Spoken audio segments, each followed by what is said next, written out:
श्री गोपाळ कृष्ण भगवान की जय. लीळा नंबर 560. परमेश्वराजवळ कर्मनाश. सर्वज्ञ जेवण्यासाठी पडद्याआड बसले तेव्हा ब्रह्मचारी संन्यासी देवतेच्या दर्शनाला आला. देवळात गेला, देवतेचे दर्शन घेतले. मग पडदा उघडू लागला तेव्हा औसाने त्याला रोखले. मग तो औसाला म्हणाला, तुझे येथे काय आहे?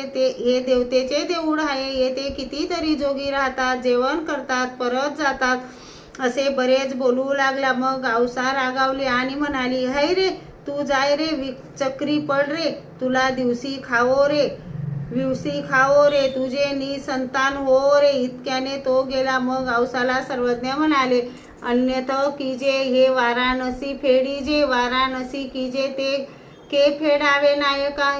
तसे इतर ते जे पाप घडले ते परमेश्वराच्या जवळ येऊन फेडावे आणि परमेश्वराच्या जवळ जे पाप घडेल ते कुठे फेडावे नायका. औसाने म्हटले, स्वामी जगन्नाथा, तेही आपणच सांगावे. सर्वज्ञ म्हणाले, येथोचिनी सन्निधाने कर्मे नासा ना तरी के नासाल नायका. औसा म्हणाली, जी कर्मे नासावी लागतात काय?